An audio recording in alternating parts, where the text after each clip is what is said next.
Hey guys, Everman22 here. Gonna give you some Orc Army Doctrine recommendations. Now, this is a bit confusing. It's extremely confusing, actually. There are so many different ones, and they're also... This game is, shall we say, high maintenance, I think.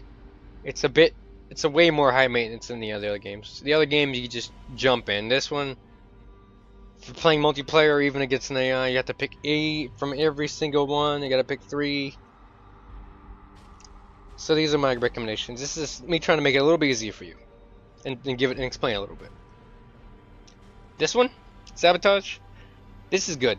This is good all game.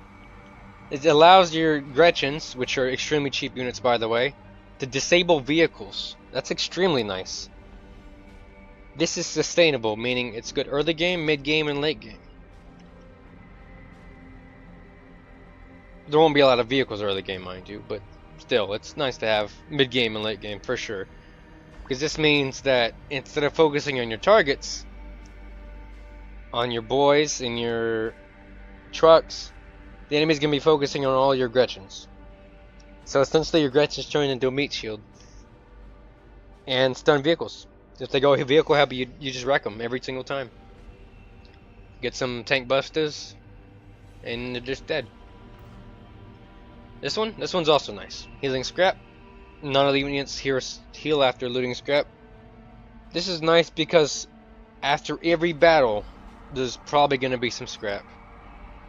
Not only do your orc boys, or rather orc units, upgrade themselves, but then they also heal. Not only do they heal infantry, it also heals vehicles, which is extremely nice. This is good early, mid, late game, I'd say. It's sustainable as well. I got this one. I probably shouldn't have. And if I could pick another, I'd pick this one. Enables wall towers to enables wall towers to reinforce allied squads in a circle around themselves.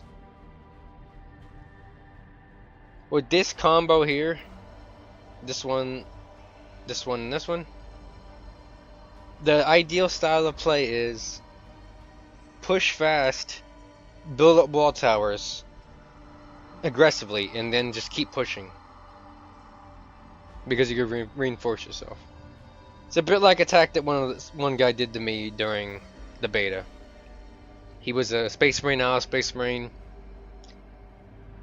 He built chapel barracks near a requisition point, and he kept reinforcing himself, and I could never kill him. I did get squig spotted, which this is nice. You know, it's pretty nice. It allows your big trucks to scout ahead, and also it's good AoE damage. There is a bit of delay though, as you can see, and it didn't even kill about one infantry squad, so it doesn't do a lot of damage. It's not very sustainable. I don't think it does true damage, which is good against everything.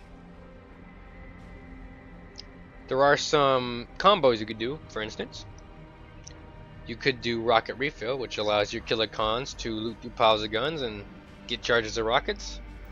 And then you could do hit and run, Mad Dread's command, which allows killer cons to have a shield when they have a full load of rockets. That's a good combo. And then as a third, you can, let's say, get, well, what else would be nice? It's gonna be in vehicles, of course. Oh, this one's nice. At that point, you have 3 that rotate around your Killicon. It's heavy vehicles, essentially, what you're gonna want. There's also one for Death Dread, biggest scrap shield, which creates a barrier of extra bits around itself. It absorbs in a circle, and you can combine that with electric shield, which means not only is the shield stronger, but now it slows and damages in a circle. And of course, this makes Death Dread even stronger because when he's about to die, he goes into rampage mode, which means he gains a shield. But if that shield breaks, then he dies immediately. but if the shield stays intact, he lives again. So there are a few good ones. Everything else is entirely situation. This one, find the goods, teleport aggression to scrap. That's not, I don't think that's useful at all, to be honest. That's kind of useless. Bomb squigs will burrow underneath the ground if they can't find a nearby target, waiting to ambush target. Depends entirely upon how much damage it does, to be honest. Well, it is nice to put a minefield down, though. That's always nice.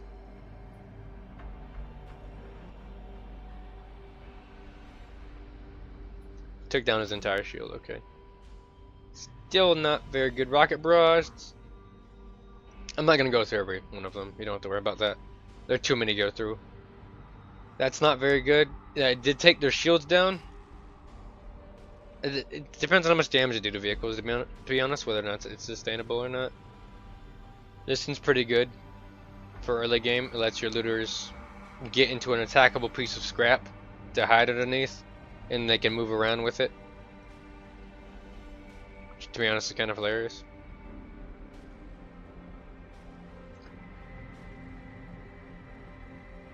Tons of bombs. This one's nice for infantry. I'd say it's really good early game, because shooter boys that have stick bombs will automatically throw on without using the ability, so then you can throw multiples at the same time, which is rather nice. Additional smoke that temporarily stealthy shooter boys. They explode. That's good and bad. Sabotage, as I said, is really good. From the sky, boys called bombs down from orbit cause damage and knock back in a circle.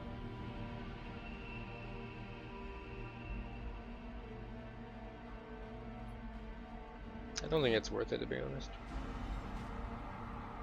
This is rather nice. The boys get a shield when they're channeling shout. This allows your infantry to become way stronger than normal. And if you are going for an early game push, this is ideal to have. But the problem with this is that you can't get it without the mega knobs. And you don't start out with mega knobs. You start out with these three, as I have right now, because I haven't played a lot of this game. But I am smart enough to realize what's good and what's not. These orc boys, they're pretty good. I'd say they're only good early game. The mega knobs are here, and you need 200 skulls to unlock them. You need 200 skulls to unlock pretty much every elite unit. Mega knobs are pretty nice. They're extremely strong, but you need them for that doctrine. They even have that doctrine, so it's kind of weird. It's like I said, it's extremely high maintenance. Boys get hyped on near other boys and increases their speed if they're out of combat. It's kind of strange it doesn't increase their damage as well. Only their speed.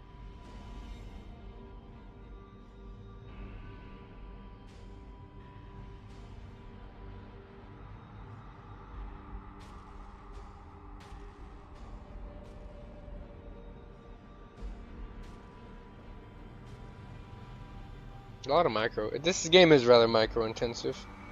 You can surround units with other units, which is rather nice. Like there's actual collision. That doesn't seem useful though. They don't move that much faster. It doesn't seem like.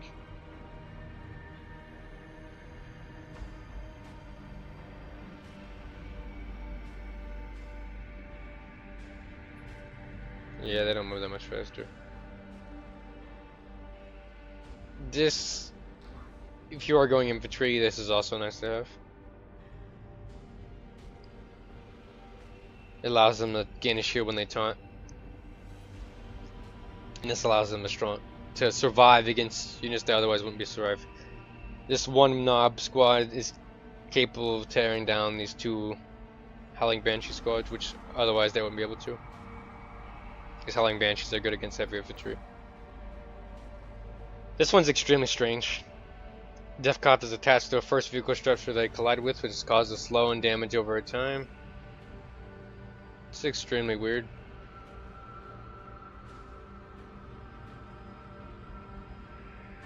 Essentially, they use them as themselves as a slow.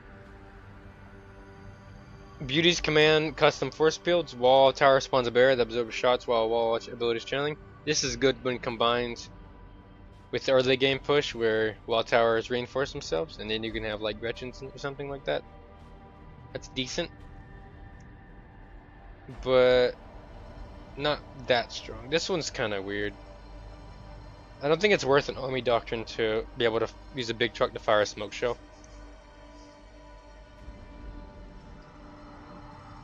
I said I wouldn't go through all of them, and now I'm going through all of them. I apologize.